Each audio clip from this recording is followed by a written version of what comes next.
강천호의 정치수다. 네, 여러분 안녕하십니까. 강천호의 정치수다 또 돌아왔습니다.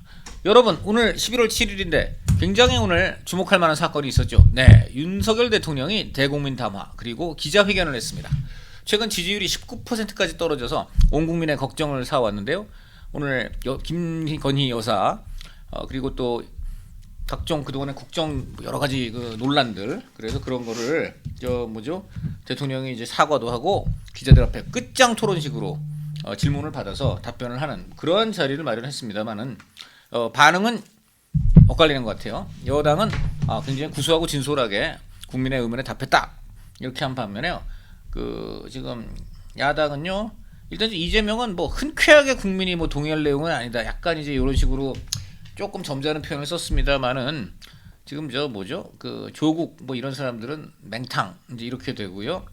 여기 나오네요. 민주당 아주 맹비난 역사상 최악의 담화, 대통령 자격 없다 이런 얘기를 했습니다. 황당무계, 헌법에 반한다, 특검 이게 말이 되냐 이런 얘기입니다. 자, 그런데 이거는 뭐 민주당이야 뭐 어차피 이런 반응 뻔한 거고요. 자, 오늘 제가 그 기자회견을 보면서 여러 가지 생각을 했습니다만은 저보다도 아주 좋은 생각을 하는 분이 있습니다. 여러분 잘 아시죠? 우리 최현우 대표님 나오셨습니다. 대표님 안녕하세요. 네, 안녕하세요. 반갑습니다. 오늘도 싱그러운 미소를 짓고 계세요. 네. 그래서 먼저 질문 주시기 전에 제가 먼저 여쭤보고 싶은 게 있거든요. 그럼요. 네. 그러니까 오늘 어쨌든 대통령께서 국민 담화를 하셨잖아요. 그렇죠. 네.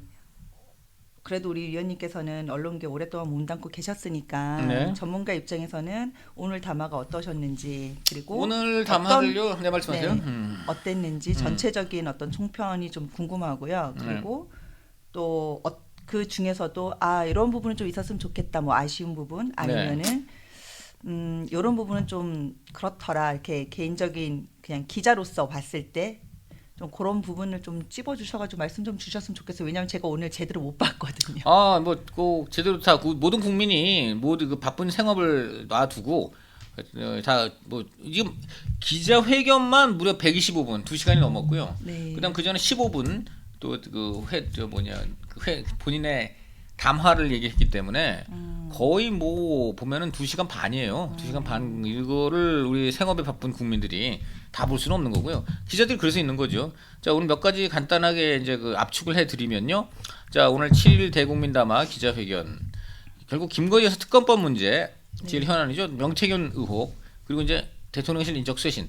자, 이런 부분이 가장 이제 그 핵심 어떤 이 주제가 돼서 26개 언론사로부터 질문을 받았고 아까 말한 대로 질의응답이 무려 125분, 2시간 5분을 했습니다. 근데 당초 기대는 끝장 토론까지 이어지진 않았어요. 자, 그러더라도요, 이제 한 가지 의미가 저는 있는 게 어쨌든 기자들 무려 26명의 이제 질문을 받았기 때문에 또 그리고 거기에 대해서 사전 조율이 전혀 없었습니다. 옛날에 약속대련 너무 심한 질문 하지 말고 또 이런 질문할 때 이 부분은 빼달라 이런 것들이 옛날에 많았거든요. 이런 거 안 했다는 거는 평가할 만하고요.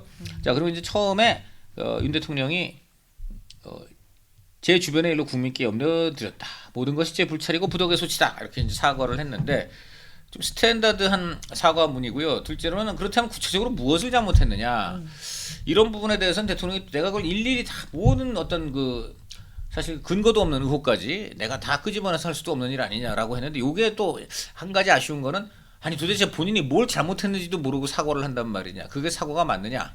아마 이 부분에 대해서 이제 좀 논란이 있을 것 같아요. 그 다음에 이제 이번에는 어쨌든 간에 이제 그게 하나 있고요. 결국은 지금 오늘의 이제 주제는 김건희, 명태균 둘이죠. 특히 김건희 여사 문제가 제일 크죠. 그런데 몇 가지 제가 보면은 이게 좀 안타까운 답변들이 나오는데 첫 번째. 김 여사는 원래 윤석열 대통령이 당선되기 전에 국민 앞에 당선을 내주에만 충실하겠다 이랬는데 왜 이렇게 대외 활동을 하고 그 다음에 또 최재형 목사, 명태균 좀 이게 좀 신뢰성이 안 가고 좀 솔직히 말해서 이거 야바이꾼 아니냐 이런 사람들은 왜 자꾸 접촉을 하고 그래서 이렇게 불필요한 설화를 낳느냐 그랬더니 이런 거 어떻게 앞으로 할 거냐 단속할 거냐 이제 더 이상 그랬더니 앞으로 부부싸움을 많이 해야 할 것 같다. 이 말을 이거는 굉장히 좀 이 얘기는 뭐냐면요. 아니 부부싸움을 한다는 뜻은 내가 제어할 수 없다. 그래서 어쨌든 그러나 이제 우리 국민 여러분이 이거 좀 볼성사납다 하니까 부부싸움을 해서라도 말려는 보겠다. 근데 부부싸움을 해갖고 그럼 지면은 계속 하겠다는 얘기입니까? 이거는 무조건 안 되게 해야 할 수밖에 없어요. 그것이 대통령으로서의 의무인 겁니다. 그렇지 않습니까? 이런 건 예를 들어 이런 거예요. 간단히 말씀드리면 예를 들어 지난번에 김재섭 의원 아시죠? 도봉에. 네. 도봉에 김재섭 의원인데 자, 김재섭 의원이 결혼하기 전에는 김재섭 의원 관리하고 책임지는 가족은 어머니잖아요. 그렇죠? 근데 김재섭 의원이 그 당시에 도봉에 당협위원장이 됐습니다. 도봉에 국민의힘 조직을 다 이끄는 위원장이 됐단 말이에요. 자, 그럼 이 당협위원장이 되면요.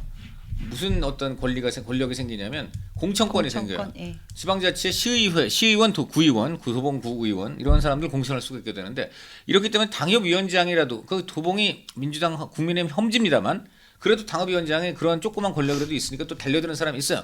그런데 30대 초반에 굉장히 촉망받는 우리 젊은이 김재섭이 됐단 말이에요. 2년 전에. 그랬더니 당장 득달같이 여기저기서 전화가 와가지고 아이고 우리 저 위원장님 축하합니다. 위원장님 사무실 얻기 어렵잖아요. 제가 그냥 마련해 드릴게요. 그냥 내 건물 3층에 좋은 방 있어. 그냥 써. 이거 왜 이러세요? 그리고 이 다음번에 우리 저 지방선거 때 나하고 내 여기 저 또 조카가 있는데 우리 둘 좀 어떻게 공천. 저 이러시는 거 말이죠. 지금 녹취되고 있습니다. 에? 이렇게 지금 저한테 이런 소리 하는 것만으로도 이거 범죄가 될 수 있는 거 아시죠? 아이고 위원장님 뭐 그냥 말 한 번 한 건데 이거 왜 이래? 아이고 알게 그냥 끊을게. 그래서 야 정말 웃기는 사람들이 다 있다 했는데 조금 있다가 엄마가 전화가 온 겁니다.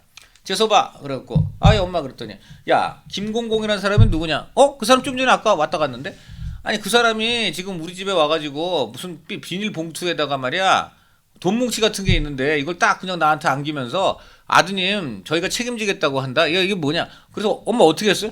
당연히 내가 놀래가지고 아니 우리 아들 죽일 일이 있어요. 하면서 그냥 얼른 그 비닐봉투, 까만 비닐봉지, 까만 거, 지금 보니까는 겉과 속이 모두 까만 사람이구만 하면서 던져버렸다. 그랬더니 엄마 잘했어요. 절대 근데 그 사람이 엄마한테 왜 왔어요? 아니 너 알잖니? 여기 우리 그 원남동 아주머니 나랑 친하잖아.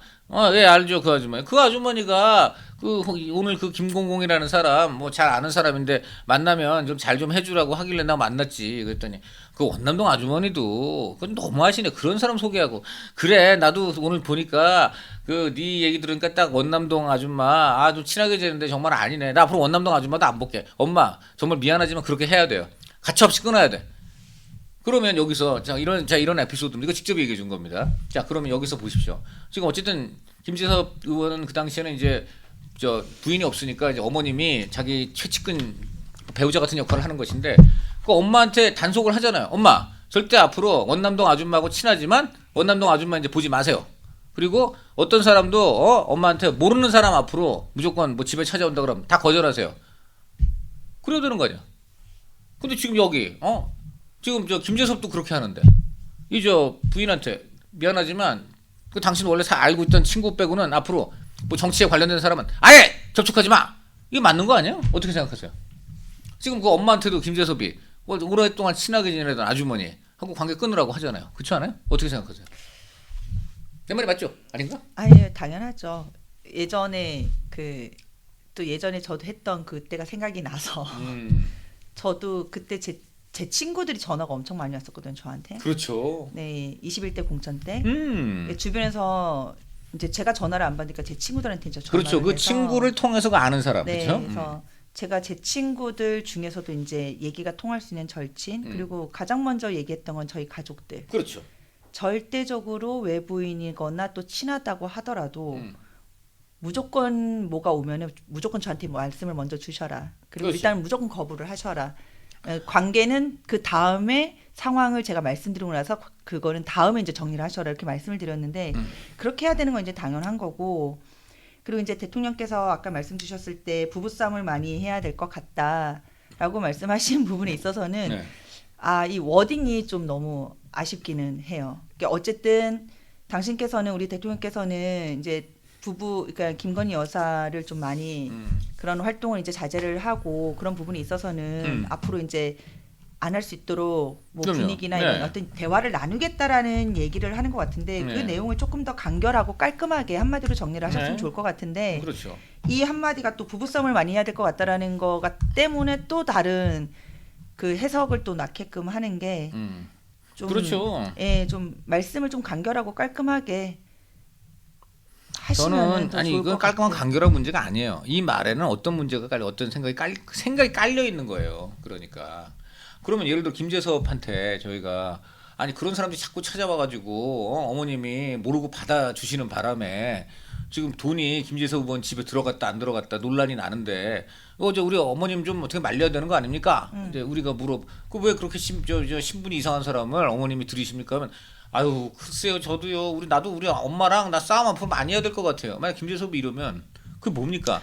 그래서 제가 말씀을 드리는 이게, 게 이게 이제 테크닉을 부리라는 게 아니라 그럼. 간결하고 깔끔했으면 좋겠다라는 거는 그냥 단정적으로 하지 마라. 아야 그게 그냥 그 그런 와이프한테 얘기들이 아니 엄마한테 엄마 미안하지만 엄마 친구분 엄마 나 아들을 위해서 엄마 그 사람하고 끊어 이렇게 얘기한 거잖아요. 그렇죠. 그러니까 대통령께서도 여사님한테 그렇게 단정적인 워딩을 썼으면은 더 좋겠다. 이제 아니, 이런 명령을 얘기를 하고 아니 관철해야 돼요. 그러니까 이런 얘기를 직접적으로 좀 했으면 좋겠는데 굳이 이제 세상에 이렇게 부부싸움 이건 안 하겠다는 얘기는 다름없어요. 그리고 우리 마누라 이런 얘기는 어떤 의미냐면 부부싸움 말 칼로 물베기라고 하던데 그러니까 아무 칼로 의미가 물베기니까 없는 내용을 칼로 물베기니까는 말했는데 와이프가 지금 그리고 별별 얘기가 다 돌고 있습니다. 뭐 유리잔이 날아갔다는 둥, 뭐 이혼하겠다고 했다는 둥, 어떤 인사 문제를 놓고 이런 얘기들이 마구 돌아다녀요.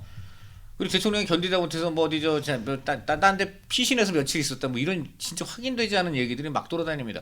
정말 여사의 영향력이 강하다는 지금 소문이 엄청나요. 그리고 왜 김건희 라인이란 말이 왜 나왔겠습니까? 그 내용을 보면 사실 김건희 여사보다는 대통령하고 더 인연이 있는 사람들도 많아요. 그런데도 자꾸 김건희 라인이 나온다는 얘기는 뭐냐? 안타깝습니다. 말씀하세요. 아니요 이렇게 위원님께서 쓰신 이제 칼럼을 오늘 보셨어요? 예, 좀 보니까 네. 왜 대통령께서 김건희 여사에게 많은 의지를 하고 이런 상황이 이제 벌어진 배경이 뭐 때문에 그런 어떤 가능성에 대한 내용을 이제 올리셨더라고요.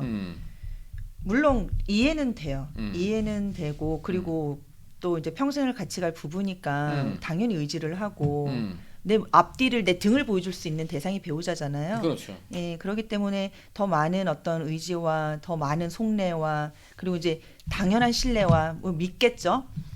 그거는 이제 부부 간의 문제인 거고 제가 지난번에도 항상 말씀드리는 거는 그 부부 사이의 문제인 거고 저희는 대통령을 선출해서 뽑았기 때문에 대통령으로서의 그 자리에서의 그 무게감은 당연하게 이제 그 견뎌 주셔야 되는데 그 견딤이 어쩌면은 이번 담화에서 좀 강하고 또 명확한 메시지를 낼 필요성이 있지 않았나. 그거는 이제 대통령께서 큰 결심을 하셔야 되는 거였던 것 같은데 지금 좀 결심을 아쉽기는- 하고 나오셨어야 돼요.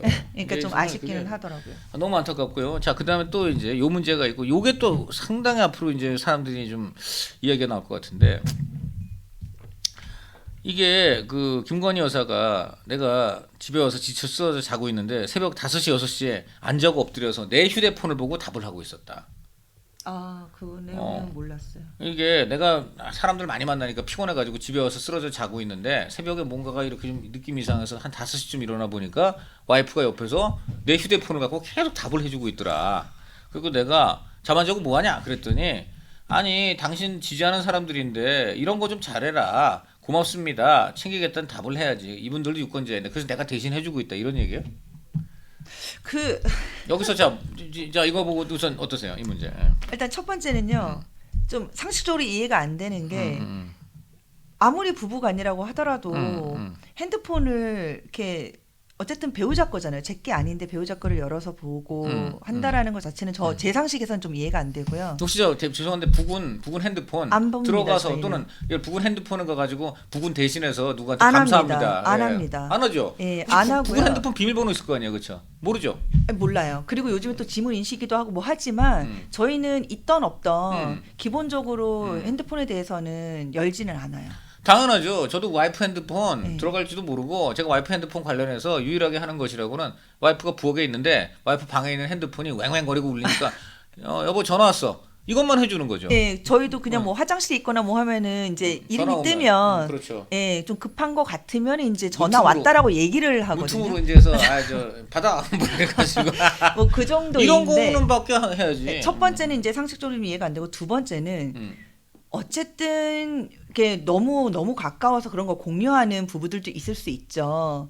그렇다고 한들 그 업무적인 내용에 대해서는 본인이 답할 거는 아니죠. 아 정말 너무 명쾌하고 그다음에 이분이 정말 무슨 해야 된다고 하면은 하게끔 대통령께서 일어나시거나 아니면 깨워서 대통령께서 하시게끔 아니 만들어야 그거 되는 맞는 거죠. 거예요. 계속 메시지가 쏟아지면 대통령 깨워서 지금 전화기 메시지 막 해야 되는 오는데 거죠. 좀 예. 어떻게 해봐 이거 이렇게 하는 거지. 여기 가장 큰 문제가 뭐냐면 이게 무슨 사기업 대표도 아니고 국가 공무잖아요. 국가 비밀이에요. 국가 기밀은 가족한테도 얘기 안 해요. 저도 저희 회사 어떤 기밀 사안 우리 와이프한테 얘기 안 해요. 사기업도 그쵸. 이러는데 이거는 국가 기밀은 누설하면 안 되는 거예요. 안 그렇습니까? 이거는 아무리 아내라 그래도 민간인이잖아요. 그러니까 그건 고위 공무원, 고위 정치인들이 원래 그렇습니다. 집에 가면 국가 기밀을 일하다가 갖고 가는 게 있어요. 지금 집에 가서 일하는 경우도 있어요. 그 경우에 와이프 방에 못 들어오게 하는 거예요. 그렇죠? 그리고 딱 저 뭐냐 그 뭐죠? 그 관련 서류 딱 집에 가서 작업 끝나면 딱 가방에 넣고 잠옷에 채워놓고 그리고 회사 가야지. 그쵸. 그래야 되는 건데 지금 와이프가 이 전화기를 공유하고 있었다는 사실상 충격적인 사실을 스스로 고백해 버리셨기 때문에 이거는 말입니다. 여기 이게 이렇게 여기 대통령 전화 보니까 이번에 대통령 비서실장이 이번에 우리 문화부 차관에는 최현우 대표님이 어떻습니까? 지금 저희는 다 그런 게 우리 여서가 다 보는 거예요. 다 보는 거야. 문화부 차관 여보 최현우란 사람 쓴다고? 근데 우리 미술계에 이번에 홍길동 그 화백 우리 화가 그분이 미술행정 잘해. 그분 좀 써. 이 순간 어떻게 이게 바로 인사에 개입되는 거예요 이게. 응? 최현우 말고 홍길동 써. 뭐 이렇게 되는 거예요. 결국은 대통령께서 여사님이 이제 그런 어떤 인사나 이런 부분이 있어서 직접적인 개입이든 아니든 어쨌든 있었다라는 것을 또 인정을 하셨네요. 아니 우선 대통령 전화를 여자가 다 봤을 뿐더. 그다음 두 번째 이것도 이상한 게 그러면 대통령이 지금 그 각종 메시지를 지금 와이프가 답을 하고 있다는 거는 지금 그걸 받는 사람 입장에서는 대통령이 보낸 거로 생각할 거 아니에요. 그렇게 그 생각을 대통령이 하죠. 보낸 게 아니잖아요 지금. 와이프가 보낸 거잖아. 그리고 지금 대통령 깨어났기 망정이지. 대통령이 모르고 있다가 나중에 그 사람이 대통령 지난번에 메시지 제가 보내드렸더니 이런 답을 주셨던데요. 그러면 대통령이 그거 듣고 얼마나 황당하겠습니까? 그렇죠? 근데 여기에서요. 대통령께서 주무시는 중간에 여사께서 그 핸드폰을 대신 열어서 이제 그 답을 메시지에 했다는 거예요. 답을 했다라고 했을 때 깨어나신 시간도 있겠지만 네. 안 깨어났을 수도 분명히 안 여러 깨어난 차례 날도 그랬다는 있을 거지. 수도 있을 것 같은데 그렇지. 그러면 네.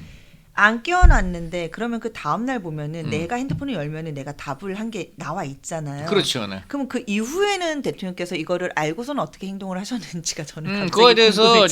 지금 지금 이 얘기를 했다는 거는 내가 그래서 와이프가 내 전화 갖고 막 답을 하고 있길래 전화기 뺏으면서 호통을 치고 다시는 이러면 안 된다. 이 전화기는 국가 기밀이 오가는 전화기인데 당신 이 전화기 앞으로 접근도 하지 마라. 그러니까 그래서 그래야지 맞는 여사께서는 거잖아요. 여섯 개는 그렇게 했다고 하더라도 그렇게 안 했다니까? 그런 얘기도 그렇게 안 안 했잖아요. 하시고 그러면 넘어간 그 답은 여사를 통해서 넘어간 그 메시지의 답에 대해서는 어떻게 그거를 문제를 해결을 하셨는지 못하지 문제를. 왜냐면 여사가 밤새 했다는 것이니까 수천 통을 한 모양인데. 그럼 그거에 대해서는 어떤 부분이 있어가지고 어떻게 했다는 게 없나요? 그냥 감사하다 뭐 이런 거니까 큰 문제가 있는 건 아니겠지만은 그래도 대통령 내가 전화도 그럴 거예요. 저도 대통령 지금 전화번호 있는데 대통령한테 대통령 이번에 뭐한 거 축하드립니다. 뭐 전화 보낸 적 있어요. 그랬더니 답변이 와서 감사합니다. 뭐 있어.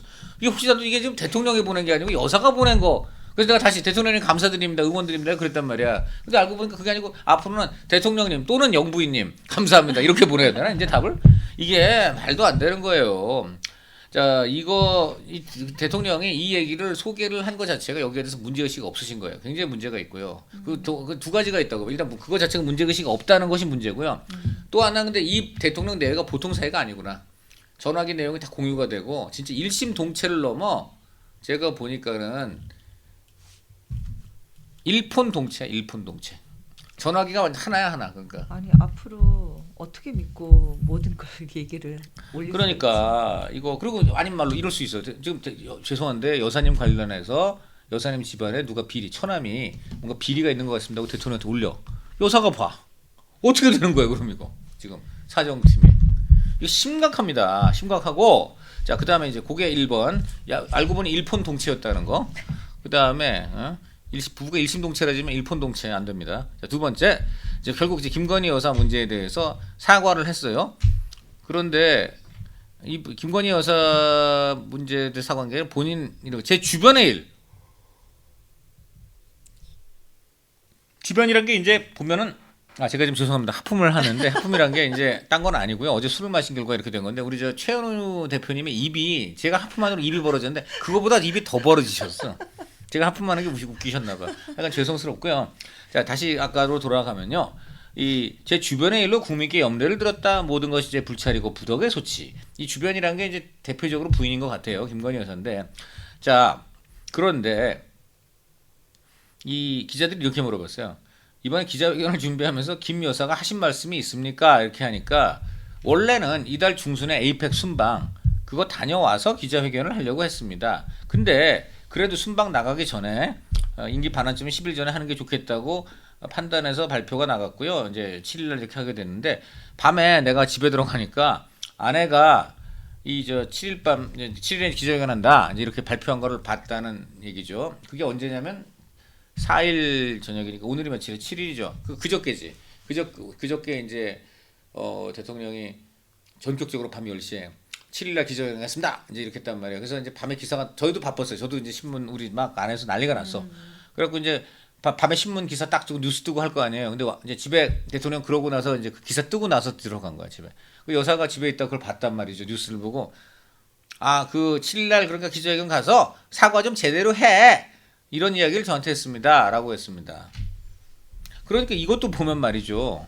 지금 사과를 하는 게 여사가 시켜서 지금 그러지 않아도 대통령이 지금 저 용산이 V1이 V0가 있는데 원래는 V1이 이제 대통령이 V2라 그래요. 보통 영부인을. 근데 지금은 V1 위에 V0가 있다. 여사가 다 시킨다. 그리고 여사가 폰도 다 본다. 근데 지금 다 맞잖아. 여사가 사과도 가서 제대로 해. 폰. 당신 지금 이거 보니까 답 안 해서 내가 하고 있어. 이거 지금 심각해요. 이거 심각합니다.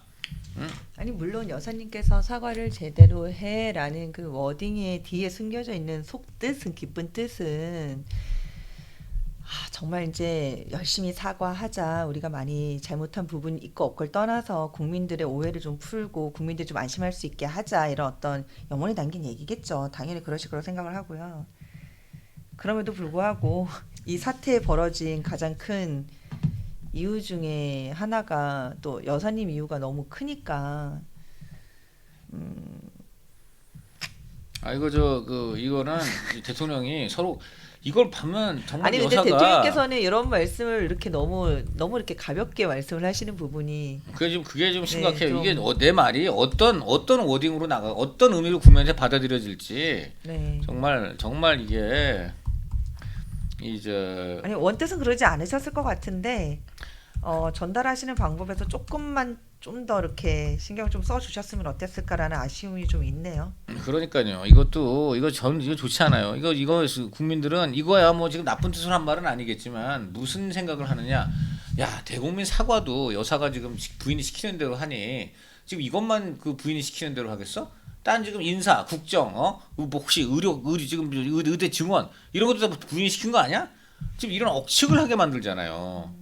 이런 게 진짜 문제인 거예요. 이런 게 진짜 문제고. 자, 그다음에 요 부분은 저는 조금 이제 우리 누구냐 대표님이 이제 어떻게 생각하실까 생각하는 게 김건희 여사 특검법. 근데 여기에 대해서는 이거는 사실상 이것이야말로 이제 농단이다. 이런 얘기를 하시거든요. 이건 어떻게 보세요? 네.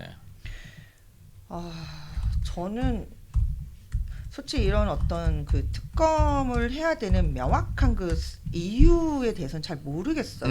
저 아주 자연스러운 반응이십니다. 그냥 특검 하니까 그냥 특검인가 보다 하는 거지. 그럼 특검을 하기 위해서 김건희 여사의 특검법 정확히 뭐 때문에 이걸 해야 되는지 어느 만큼의 그 법의 어떤 그런 그 문제성을 일으켰기 때문에 이렇게까지 사회적으로 문제가 되는지 이게 좀 명확했으면 좋겠는데 민주당에서는 특검법을 좋은 하는데 말씀이에요. 자 그러면 이거 제가 이제 정말 맞는 말이에요. 자 지금 여기에 김건희 특검법은 쉽게 말하면 13가지 의혹이 있다는 거예요. 13가지 의혹. 13가지 네, 13가지 의혹인데 네. 13가지 의혹이 제가 보니까는 상당히 좀 뭐라 그럴까 침소봉대, 침소봉대 된 게 많아요. 13가지 의혹이라는 게 아주 그 침소봉대 된 게 많아서 대표적으로 지금 명태균 의혹 이제 이런 걸 추가를 했어요. 명태균 의혹 추가를 했는데 기존에 뭘 했냐면 도이치모터스 주가 조작 의혹, 그러니까 디올백 수수 의혹, 임성근 전 해병대 1사장 구명 로비 의혹, 국민권익위원회 조사 외압 의혹, 그 다음에 지방선거 총선 공천 개입 의혹, 명태균 씨를 통한 불법 여론조사로 김 여사가 대선 경선 여론을 조작하는 의혹, 명태균의 여론조사 의혹 등을 수사 대상으로 했고 검찰의 김여사 수사 봐주기 의혹까지 수사 대상에 포함됩니다. 그러니까 이 형식은 명칭은 김건희 여사 특검법인데 김건희 본인도 있지만 김건희를 봐준 검찰, 그다음에 김건희하고 내통해서 공천에서 이상한 짓을 한 것으로 보이는 명태균, 뭐 이런 사람들 있잖아요. 그러니까 이를 대표적으로 검찰의 김여사 봐주기 의혹, 그러니까 검찰도 특검 대상인 거야. 그러니까 이게 지금 거의 막 던져 수준이야.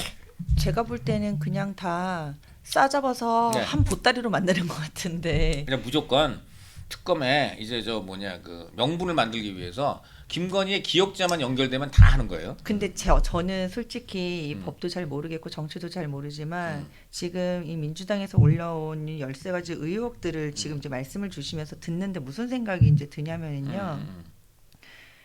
그냥 국민적인 정서나 어떤 이런 민심을 이용해서 지금 굉장히 안 좋은 여론을 이용해서 그냥 싫은 사람을 제대로 해서 이제 올가매자라는 느낌밖에 못 받고 있거든요. 맞는 말씀이에요. 저는 그래서 지금 이제 이번에 정말 지난주 토요일 날 민주당이 뭐 30만 명이 거리로 나올 것이다 했지만 실제로 거리에 나온 거로 추산되는 사람은 경찰 추산 17,000명 밖에 안 됩니다. 원래 지금 자기네들도 그런 상황을 알아서 3만 정도로 했는데 정말 놀라운 것은 뭐 진보 신문 뭐 이름만 대면 아실 거예요.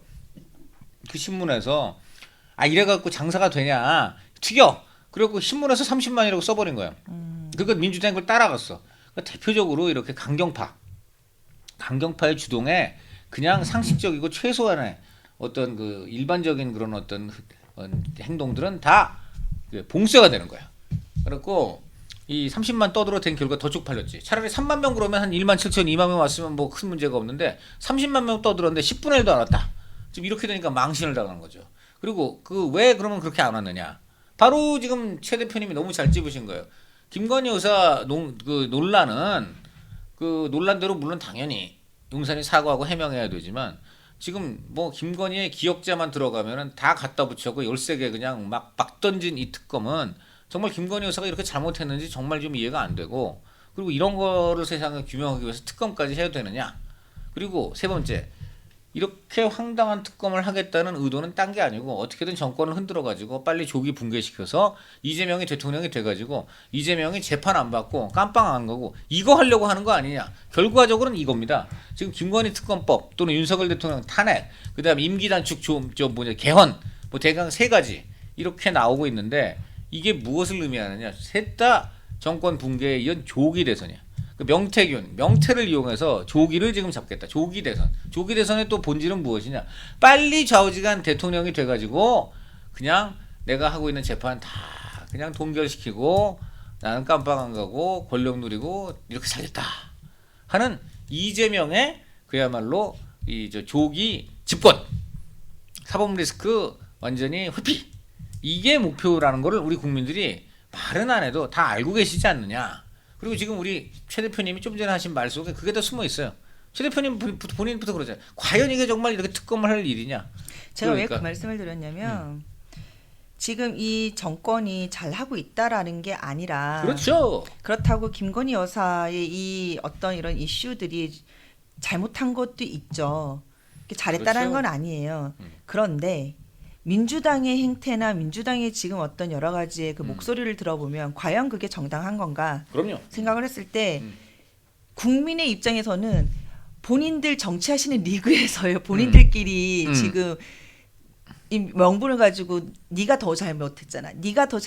지금 이러는 것 같은데 그러니까. 그 안에는 정치는 국민을 위한 대표적인 그 목소리를 내는 집단으로 이제 형성이 된 걸로 알고 있는데 그 역할은 하지 않고 본인들 어떤 이해관계 이권만 지금 따지고 있는 지금 이 행태가 국민의 민생이나 어떤 건강이나 이 지금 현 삶을 살고 있는 숨막히는 이 상황에 대한 어떤 해결책은 없고 국민을 뒤로 등한시하고 본인들 어떤 목소리만 내고 본인들을 위한 정치를 하고 있으니까 제가 볼 때는 그냥 독인 개긴이다. 그래서 너무 답답하다. 그래서 민주당의 특검법 공세가 안 말 먹히고 같지도 있는 겁니다. 않다라는 생각이 듭니다. 그런데도 지금 일부 아까 말한 그 신문, 그리고 또 다른 신문 하나, 이 두 개의 대표적인 하여간 정권 비판하는 신문, 얘네들은 자나깨나 특검밖에 없어요. 특검.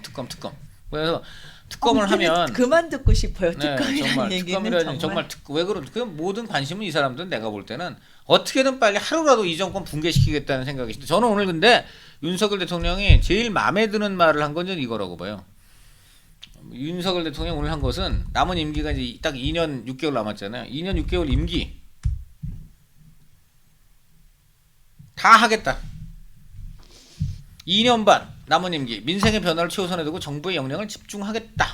2027년 5월 9일 제 임기를 마치는 그날까지 모든 힘을 쏟아 일하겠다. 저는 이거는 굉장히 맞는 얘기라고 봐요. 지금 일각에서 진짜 윤 대통령이 탈당하고 윤 대통령이 조기 개헌을 임기 단축을 해서 무슨 개헌을 해가지고 전국에 반절게 하는 거 아니냐 하는 괴담이 돌았단 말이죠. 이거를 완전히 일수했기 때문에 저는 일단 대통령이 이렇게 중심을 잡아야 된다고 봐요. 제가 책임지고 임기 마치고 저를 뽑아주신 대통령 국민의 뜻에 부응해서 하여간 정권을 잘 갖고 가겠다. 그리고 지금까지 있었던 잘못에 대해서는 용서해달라. 앞으로 안 그러겠다. 이런 점인데 그 문제는 앞으로 남은 임기 동안 열심히 하겠다는 건 분명히 밝혔는데 지금까지 내가 잘못한 거 정말 이거 잘못했고 이거 이렇게 고치겠다. 이 부분이 지금 아직 100% 확실하게 국민한테 안 닿아 왔다는 거. 요거는 아쉽습니다. 제가 정리를 그렇게 하고 싶은데 우리 대표님은 이 윤석열 대통령 남은 2년 반 확실히 채우고 그 사이에는 정말 열심히 민생을 위해 일하겠다. 이거 어떻게 보세요? 아니면 대표님 생각은 난 그 사람 너무 보기 싫어서 빨리 아웃되는 게 좋겠어요. 뭐 하시면 그런 얘기 하셔도 좋고. 아니요. 감정적으로 보기 싫으니까 감정적으로 나오세요라고 할 수 있는 위치나 자리는 아니고요. 나오란 얘기는 하야하세요. 네, 하야하세요 이런 거는 아니고요. 그럼요.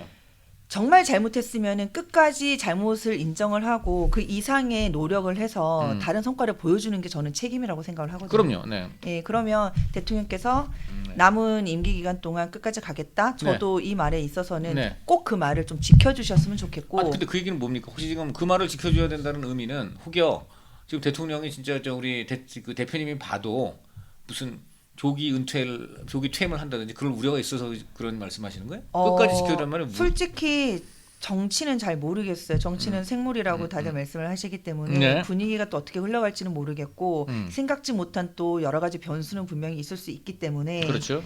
그렇지만 이제 모르기 때문에 그래서 저는 어쨌든 대통령께서 그 말씀을 하셨기 때문에 하셨으니까 끝까지 가겠다 하셨으니까 본인이 말씀하신 그거는 꼭 지켜줬으면 좋겠다라는 말씀인 거고요. 저도 불안함은 있어요. 자꾸 이제 너무 주변에서 너무 이제 이 지금 정권에 대한 실망이 너무 크니까 그래서 이게 어떤 부분이 잘못됐고 어떤 부분이 잘하고 있고 어떤 부분을 좀 보완을 해야 되고 이런 부분을 보려고 하는 게 아니라 온리 그냥 싫다. 그러다가 또 이 어떤 민주당의 선동 정치에 의해 가지고 또 뭔가 분위기가 또 이렇게 올까봐 그냥 이런 우려스러운 마음은 있어요. 한편으로는 있는데 그렇지만 그거는 마음일 뿐인 거고 현실적인 부분을 봤을 때는 대통령께서 선출직으로 올라오셨고 국민이 뽑아드렸으니 물론 못하는 부분을 있으면 본인이 빠르게 인정을 하시고 그리고 뭘 개선해야 되는지 그리고 국민이 뭘 원하는지 그거를 좀 명확하게 파악을 하셔가지고 거기에 대한 해결책이나 또는 메시지를 꼭 내셨으면 좋겠고요.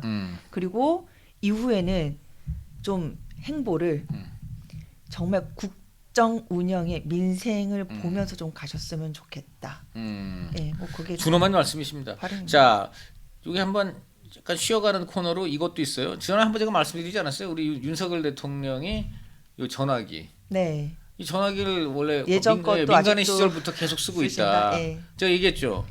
오늘 그 얘기가 나왔습니다. 아, 기자들이 이제 뭐라고 물었느냐면은 김건희 여사가 결국 지금 계속 과거 민간인 시절에 갖고 있던 전화로 계속 지금 소통하고 문자하고 그래서 논란이 커지지 않았습니까? 하고 기자가 물어보니까 내가 원래 정말 그 프로토콜 의전 원칙대로 나하고 아내 이 휴대전화 싹 바꿨으면 되는데 원래 그렇게 했어야 되는데 나부터 못했기 때문에 문제의 발생 근본 원인은 저한테 있다. 완전히 인정하신 거예요. 제가 한 얘기 딱 맞죠? 네. 싹 바꿨어야 되는데 그냥 내가 계속 썼다. 그래서 결국 이 문제가 생겼다. 이 모든 책임이 저한테 있습니다. 나하고 RF가 똑같이 그렇게 옛날 폰 계속 쓰다가 지금 문제가 생긴 거 맞습니다. 자, 이게 이런 거예요. 과거에 전 대통령 부부들이 다 그런 프로토콜이 있었는데 이게 다 결국은 국민한테 걱정을 끼칠 사고를 막기 위해서 그런 거였는데 나는 그리고 내 와이프는 여론을 듣는 그런 도움이 된다. 여론을 듣는데 이게 옛날 폰 계속 쓰면 계속 여론이 그죠? 근데 요것이 참 그런 게요. 아니 그러면 정말 여론을 듣기 위해서 옛날 폰 쓰셨다면 여론 수렴을 하셨어야 되잖아요. 지금 이 여론 중에 대표적인 게 바로 누가 여기 전화니까 그러니까 쉽게 말하면 옛날 번호 그대로 살아 있으니까 누가 전화를 하냐면 윤석열 대통령의 법조계나 서울법대 선배들이 전화를 해요. 그럼 한계가 그분들이- 있는 거죠. 아니 근데 예. 잠깐 그게 참 근데 이분이 그러면 아까도 그래서 그런 대통령 말이 지금 그러니까 말이 지금 딱 또 발목을 잡는 건데 네 왜 전화번호 안 바꿨습니까? 아 맞습니다 잘못했습니다 이 규칙 어겼습니다 왜 다만 한 가지 여론을 들으려고요. 좋아 그럼 여론을 들으셔야죠. 그런데 여론의 대표적인 게 대통령 선배 친구들 다 대통령 걱정하는 사람들 아니에요. 근데 뭐라 그래? 아유 성렬아 미안한데 너 와이프 좀 어떻게 좀 그 선배들도 아이고 우리 아우님 잘하고 계시는데 딴 건 모르겠는데 우리 여사 그럼 대통령이 뭐라 그래? 선배님 그 얘기는 저한테 하지 마십시오. 제가 와이프한테 그런 얘기 할 좀 처지가 못 됩니다. 아이 감사합니다. 땅 이랬다는 거 아니에요 지금. 그 친구들한테도 야 나 힘들어 죽겠는데 너까지 이러냐? 땅 여론 수렴이 아니라 이 여론을 오히려 그냥 막아버리는 거예요 이거 진짜. 그러니까 이거는 정말 여론을 듣기 위해서 옛날 번호 살리셨다고 하는데 여론을 정말 어느 정도 들으셨는지 안타깝습니다. 저는 대통령 굉장히 좋아하고 대통령 만나서 참 소탈한 분이다 이런 생각도 했는데 이분이 정말 한 가지 안타까운 게 근데 굉장히 큰 거예요. 뭐냐? 이런 그 시중 돌아가는 상황을 전하면서 어쩔 수 없이 쓴소리가 되는 조언들 그런 거 근데 그런 게 저 기자나 선배나 이러면 그런 거 해주는 거거든요. 그렇지 않습니까? 비판에 두 가지가 있다고 그러잖아요. 너 잘되라 하는 비판이 있고 너 죽어라 하는 비판이 있어요. 너 잘되라 하는 비판이 부모님이라든가 아끼는 친구들이라든가 하는 비판이 다 쓰죠.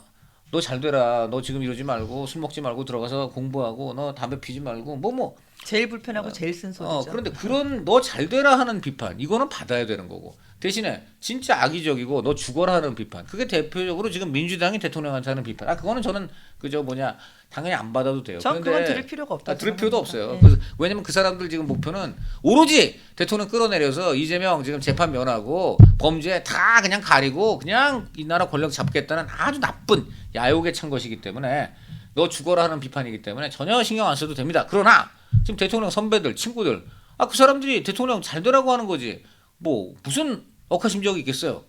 그것도 딴 것도 아니에요. 그냥 와이프는 좀 어떻게 해? 자꾸 논란 일어나는 거 좀 막아라 이건데 이거를 세상에 그렇게 끊으셨다는 게 너무 안타깝고 그리고 그 얘기만 하면 한동훈에 줄 섰냐 이렇게 되는 거예요. 자 그다음 휴대폰 얘기 계속할게요. 윤 대통령이 이렇게 말씀하시네요. 제가 대통령이 돼서도 이제 검사 때 쓰던 휴대폰 계속 쓰니까 바꾸라는 얘기 많이 들은 게 사실이다. 비서실장 정호처장도 다 얘기를 했다. 그래서 내가 바꿔야 되는데 그래도 이 원래 폰으로 들어오는 다양한 얘기를 생생하게 봐야 된다는 생각이 너무 강했다. 여기서부터 말이 안 돼. 아니 그럼 그 생생한 이야기라면은 아까 왜 선배들이 그 여사 문제 좀 하는 순간 끊어버려요. 안 하고 이게 싶다라는 문제지.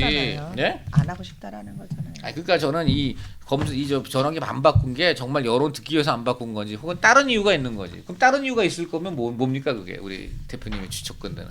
글쎄요, 잘 모르겠어요. 그러니까 이게 이제 문제가 되고요.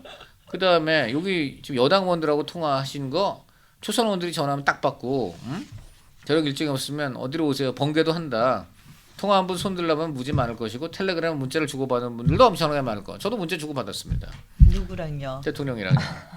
제가 엄청나시는군요. 더- 예? 엄청나시군요. 뭐가 엄청나요. 자, 그 다음에 이거 정말 아니에요. 우리 지금은 이제 당장 오늘 국민하고 약속했으니까 그때 대통령 이제 이거 제가 전학 못 들어도 저는 좋습니다. 대통령 보안 지키시고 더 이상 아무 의미 없고 쓸데없는 설화 더 이상은 좀 안 났으면 좋겠습니다. 자, 그 다음에 이제 아까 말한 대로 김건희 특검법, 정치선동, 인권유린 그리고 여기다 하나 또 사족을 붙이신 게 내가 아내에 대한 사랑 이런 차원이 아니다. 이제 이렇게 말씀을 하시는데 대통령이 법조인이다 보니까 이제 이런 말씀을 하시는 거죠. 지금 말한 대로 대통령과 여당에 반대하는 특검을 임명한다는 것은 헌법에 바라는 발상이다. 저는 이거 맞다고 봐요. 지금 민주당의 특검법의 가장 문제는요. 특검이란 게 뭐냐면 특검이 뭡니까? 특검은 특별검사의 준말이에요. 우리나라 대한민국 검사가 있는데 왜 특별검사가 필요할까요? 왜 그런가요? 그 검사들이 하지 못하는 부분을 특별검사를 이렇게 조직 구성해가지고 맞습니다. 따로 그러니까 이렇게 하기 특히 위한. 권력, 현정 권력에 대해서 검사의 수사를 제대로 못하니까 검사들이 수사를 제대로 못할 때 그래서 만든 공수처가 있잖아요. 공수처가 있으면 공수처가 하면 돼요. 근데 그런데 공수처는 또 누가 감사를 하죠? 공수처는 감사원이 감사를 할 수 있어요. 근데 지금 포인트는 뭐냐면요. 그 공수처는 말 그대로 빈 공자예요. 빈 공자. 빈곤 빈수. 그래서 능력 없는 집단이고 민주당이 자기네들이 만들었고 지들이 신뢰를 안 해. 그러니까 더 웃긴 건데. 그렇죠. 그것도 민주당이 자기 모순이고요. 자, 그런데 어쨌든 아까도 얘기했지만 대통령을 제대로 수사 못 하니까 그러면 좋아. 특별검사 임명하자. 그러면 이 경우 어떻게 돼? 초당파적인 사람이 해야 돼요. 그러면 대통령을 수사 못 하는 거는 물론 문제가 있지만 그렇다고 그러면 야당이 원하는 대로 수사해야 되나요? 그래서 제3자 특검을 그러니까 하는 거잖아요. 제3자가 야당이 다 찬성하는 객관적이고 공정하고 인품이 뛰어난 분이 하는 거예요. 국민의 존경을 받을 수 있는 사람이 하는 거야. 근데 지금 민주당의 특검안은 그런 게 아니에요. 그렇죠. 민주당 특검안은 민주당과 조국개혁당이 추천하는 이런 저 사람을 특검을 하고 여당은 끼지도 못해. 자, 그다음에 그러면 저렇게 지금 윤석열 대통령에 대한 오로지 아주 원시적인 복수심에 불타고 있는 조국 이런 사람이 추천하는 그 특검은 제가 볼 때는 거의 뭐 변호사 업계의 그냥 김어준 채널이죠, 같은 채널. 그러니까 그래서 그런 인간이 될 텐데 더 황당한 건 뭔지 아세요? 그래갖고 대통령한테 올리면 대통령이 그 사명을 안 할 수 있어요. 서명을 해야지 이제 임기가 개시되는데 그걸 거부하면 다시 이제 해야 돼요. 일반적인 특검법은. 근데 이 특검법은 3일의 여유를 준다. 그래갖고 대통령이 서명을 3일간 거부하면 그 이후는 임기가 자동으로 개시된다는 거예요. 지금 드디어 풋하고 웃으시네. 네. 지금 이게 특검입니까? 그냥 명검이지? 이게 이재명이 그냥 시키는 명검이지? 요즘 시대 새로운 코미디인가요? 네, 그러니까 그래서 오늘 대통령과 여당이 반대하는 특검을 김어준 같은 놈을 임명한다는 거는 헌법에 반하는 발상. 이거 100번 맞는 얘기고요. 그래서 명백히 자유민주주의 국가들의 삼권 분립체계에 위반된다라는 얘기를 했습니다. 이것도 맞는 얘기이기 때문에 되게 우프다. 저는 웃기게 이게 지금 슬퍼요. 얼마나 그 이제 민주당이 지금 하는 짓거리가 오로지 목표가 특검을 하는 이유는 그거예요. 권력이 밝혀내지 못한 어떤 국민적인 의혹의 진상을 밝히는 건데 이 사람들은 그런 게 아니에요. 특검이 시작되면 매일매일 이제 김건희 여사 아마 머리 스타일이 어떻게 하면서 이것까지도 막 이제 문제 삼고 그다음에 이 특검법은 특징이 뭐냐? 아침마다 브리핑을 해야 돼요. 수사 상황을 브리핑해야 돼. 지금 자기네들 수사할 때는요 피의 사실 공표한다고 난리치는 사람들이 이거는 또 매일 수사를 공표해야 되네. 그것도 아주 웃기는 거고요. 그래서 저는 이거는 큰 문제가 없다고 생각을 합니다. 네. 자, 그다음에 이제 한동훈과 갈등설 이것도 중요해. 한동훈하고 좀 사이좋게 지내야 되는 거 아니냐. 이 부분에 대해서 전 대통령이 또 지금 좀 눈높이 아쉬워요. 자, 갈등설 우리 한동훈 대표의 갈등설 어떻게 생각하냐 그랬더니 개인적 감정 갖고 정치하는 거 아닙니다. 그리고 언론에서 자꾸 나하고 한동훈 사이에 갈등 부추기는 거 아닙니까?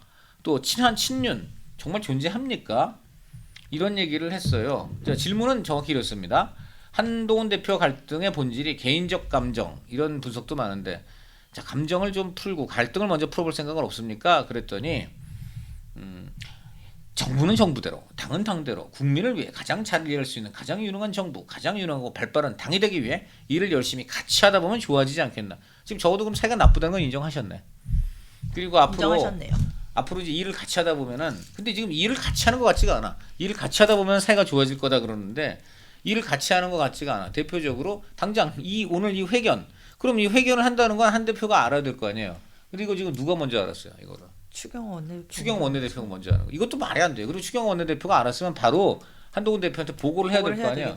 추경호 원내대표가 싹 숨겼어. 근데 어제 중진 의원님들 또 따로 한 대표님 이렇게 요청해서 중진 의원님도 모였다고는 들었는데 거기 뉴스를 보니까 또 추경호 원내대표는 또 불참을 하셨다고 하시더라고요. 그렇죠. 그러니까 그래갖고 지금 뭐 여러 가지 상황이 있겠지만 네. 전체적인 이렇게 시간 흐름상 봤을 때 전체 배경 봤을 때는 네. 그런 어떤 오해의 요지가 너무 많은 거죠. 이건 심각한 거예요. 지금 대표가 원내대표까지 포함해서 중진 의원들 다 불렀는데 여기에 참석을 하지 않았다. 이거는 굉장히 심각한 겁니다. 이건 굉장히 심각한 거예요. 원내대표하고 대표는 원래 한 몸으로 움직여야 되는데 지금 용산이 어떻게 나가고 있습니까? 지금 당의 중심은 추경호 원내대표라고 하고 있어요. 근데 아시다시피 원내대표는 누가 뽑는지 아세요? 원내대표? 의원들요. 그렇죠. 의원 108명이 뽑는 거예요. 그런데 당대표는 누가 뽑나요? 당원들. 그다음에 국민 여론. 의원들, 당원들, 국민 여론까지. 그래서 당심, 민심, 그쵸. 그리고 당심 안에 의원들도 포함되겠죠. 네. 그럼 전체 당원이 국민의힘이 전체 당원이 하면 30만 명 될 겁니다. 자, 그럼 108명 의원들만 해서 뽑은 원내대표와 30만 당원 플러스 전 국민의 여론조사까지 해서 뽑은 한동훈 대표하고 누가 당을 대표하나요?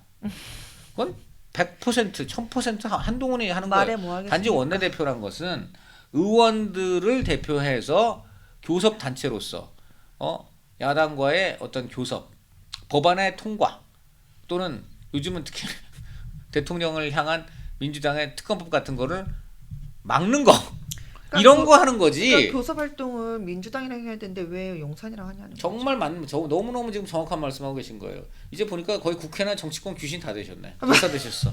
그래갖고 이 지금 용산이 이것도 굉장히 잘못하고 있는 거야. 이렇게 되면 어떻게 되느냐? 이게 좀 옛날에 말이죠.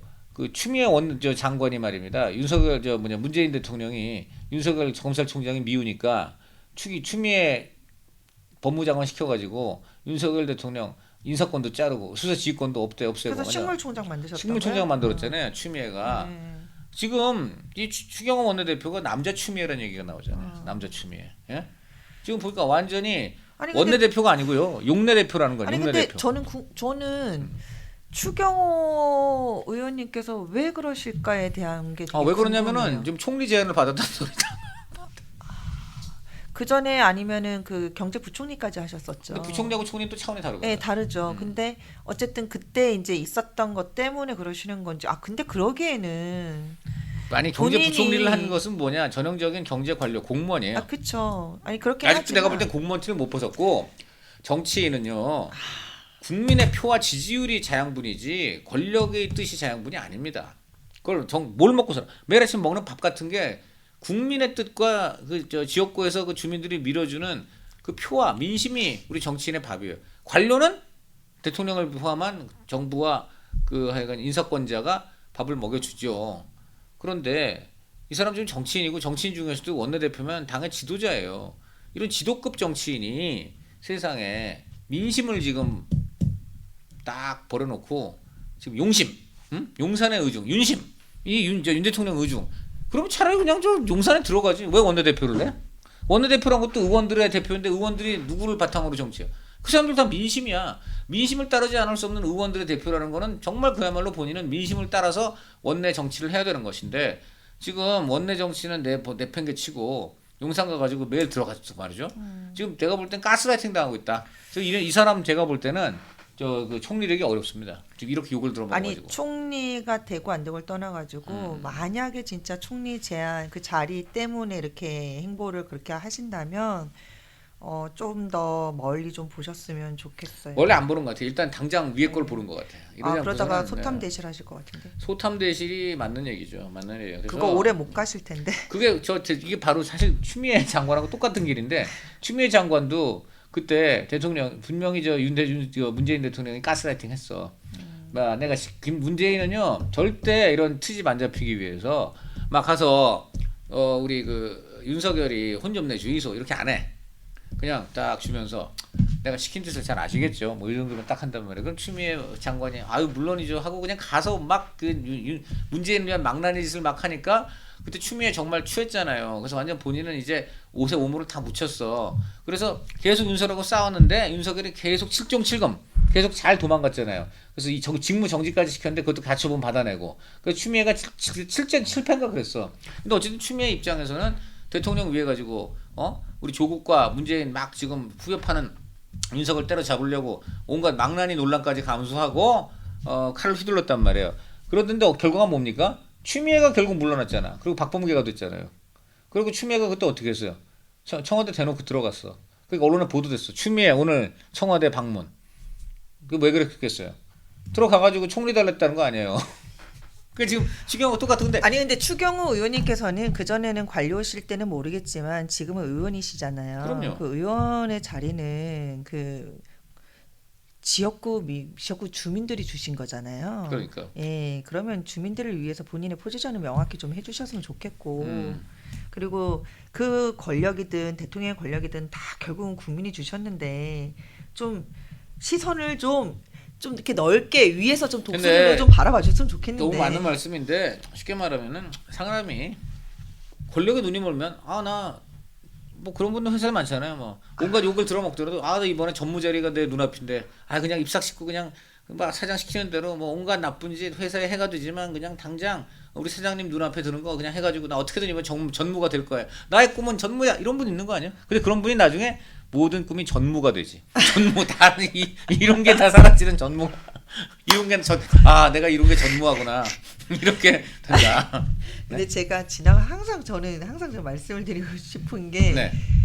아니 권력 좋죠. 저는 권력이 없어서 잘 모르겠는데 권력 물론 좋겠죠. 근데 그 권력이요 네. 한 주에 모래입니다 진짜로. 근데 보니까 굉장히 큰 권력을 쥐어 보셨던 분 같아요. 지금 말씀이 한 주만. 아니요, 전 권력을 쥐어본 적이 아니 근데 어떻게 없죠. 근데 그렇게 잘 알아요? 아니 근데 한 주에 모래잖아요. 그리고 그거. 아니 근데 너무 이렇게 우리 최 대표님도 아는 분을 이렇게 많이 배우고 이렇게 높은 자리에 올라간 사람들은 왜 모를까?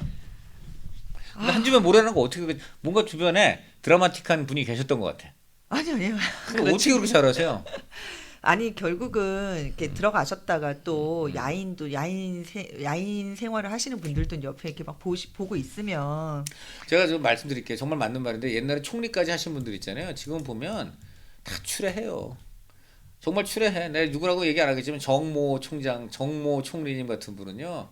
막 기자들하고 술 밥 먹다가 갑자기 막 이렇게 거의 막 그냥 절하듯이 얘기해요. 나 정말 다시 한번 뭐 좀 해보고 싶어. 나 좀 도와줘. 그러니까 한번 뽕을 맞아 보면요. 뽕 맞고 나서 내려오면은 굉장히 허무하고, 그러니까 항상 권력과 자리만 생각하는 분들은요 인생이 공허해져요. 근데 그 자리가 그렇게 중요한 게 아니고요.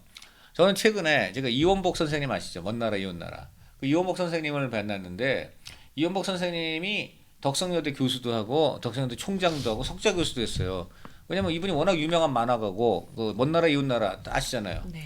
자, 이러니까 당연히 덕성여대에서 최고의 대우를 해줬어요. 그래서 덕성여대 교수로서 누릴 수 있는 최고의 그 학교 권력을 다 누렸어. 그런데 이분이 그 얘기를 하더라고요. 이분이 경기고 서울대 나왔기 때문에 뭐 내가 덕성여대 총장도 하고 석좌 교수도 했지만 내 친구 중에 뭐 총리급, 뭐 장관급, 뭐 이 나라 그냥 쥐었다 피웠다는 자리 다 한 사람 많다. 근데 그 친구들 지금 다 보면은 하나같이 추레하다. 힘도 다 빠지고.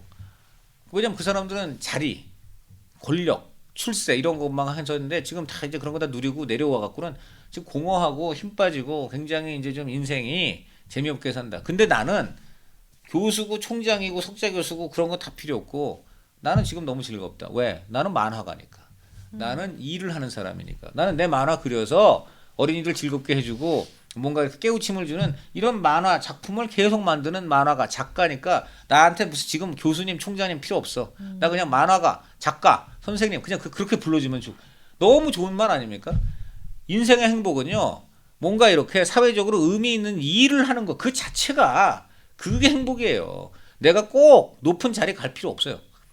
정말 높은 자리보다는 내가 이 일을 하는데 그 일이 사회적으로 인정받고 그래서 존경받고 그래서 그 일을 계속 할 수만 있으면 그게 제일 좋은 거예요. 저도 그래서 정말 꿈꾸는 게 뭐냐면 80대까지 기자하는 거예요. 실제로 미국은 그런 사람들이 많아요. 밥 우더드 같이 워터게이트 특종한 사람. 그분이 그 특종이 진짜 딱 내년이 50주년, 올해가 50주년 워터게이트 특종 50주년. 74년에 워터게이트 특종을 72년부터 터뜨려 가지고 74년 8월 9일 날 닉슨 대통령이 물러났습니다. 그리고 그 닉슨 대통령이 그 물러난 게 불과 그 미국 역사상 최대 표차로 득표를 얻어갖고 그 대통령에 재선된 지 1년 6개월 만에 물러났습니다. 이거 굉장히 중요한 거예요. 이 얘기를 마지막으로 끝내면 좋겠다. 지금 그 트럼프 대통령이 돼가지고 아마 국내에서 실망하는 분들이 굉장히 많을 것입니다. 그리고 또 두 번째는 트럼프 대통령이 되면서 야 미국도 저렇게 범죄자가 그냥 저렇게 마구 대통령이 되는 거 보니까 우리도 이재명이가 똑같잖아요 지금. 똑같아 둘이 하는 게 지금 딱 보면은 똑같이 그렇게 아주 그냥 그 범죄 잔뜩 저지르고 재판받고 지난번 대선에 졌는데도 뻔뻔하게 다 얼굴 들이밀고 막 하다가 지금 대통령 되고 하나도 지금 빨리 윤석열 정권 끝내고 대통령 되겠다고 하는 사람 아닙니까? 저는 지금 보니까 이재명이 어제 아마 그 트럼프 재판 보고 간떡에 트럼프 재선되는 거 보고 간떡에 부었을 것입니다. 야 트럼프가 되니까 나도 된다. 트럼프 지금 유죄까지 먹고 재판받는데 저렇게 능력만으로 되지 않냐. 자 대한민국 국민 여러분 우리가 제일 따르고 믿는 나라 어딥니까? 미국 아닙니까? 이 전 세계 리더 미국도 지금 범죄 혐의가 있어도 능력이 있는 트럼프 뽑지 않습니까? 여러분 내가 1심에서 만약 유죄 먹어도 나도 트럼프처럼 당선돼가지고 여러분 잘 이끌겠습니다. 여러분 지금 이렇게 되는 거예요. 지금 아주 그렇게 될 겁니다. 제가 말씀드릴게요.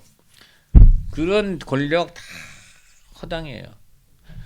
닉슨 대통령이 말이죠. 그렇게 해갖고 이 사람이 72년도가 대선의 해란 말이야.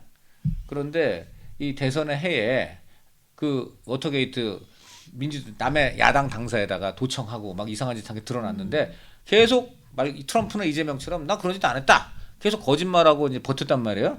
그런데 우리 언론에서 계속 워싱턴 포스트에서 계속 이제 추적하는 도중에 대선이 이루어졌는데 그 대선에서 닉슨이 지금 워터게이트 스캔들이 터졌음에도 그때는 그게 아직 안 드러났기 때문에 무지막지한 표차로 이겼어요. 지금 트럼프 이긴 거는 비교도 안 돼요. 어떻게 이겼느냐? 미국 50개 주에 지금은 트럼프는 그 레드 스테이트만 갖고 가잖아요. 근데 그때는 그 트럼프는 닉슨은요 50개 주에서 49개 주를 다 먹었어요. 딱 한 개 주 빼고 다 먹었어. 그러니까 지금 우리 이걸 총선으로 치면요 득표율이 97%쯤 되는 거예요. 그리고 득표 지금 300석 중에요 297석을 다 먹었어. 2, 3석 빼고 다 먹었어. 민주당 이번에 만약 총선이 그렇게 됐으면 민주당이 297석을 먹고 국민의힘은 2석 먹은 거예요. 지금 그렇게 나온 거야. 그러면 어떻게 됩니까?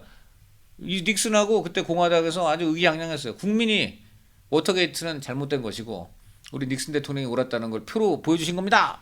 세상에 300석 중에 297석을 먹었으니까 이게 진실은 이거 아닙니까? 이렇게 된 거예요. 하지만 어떻게 됐습니까?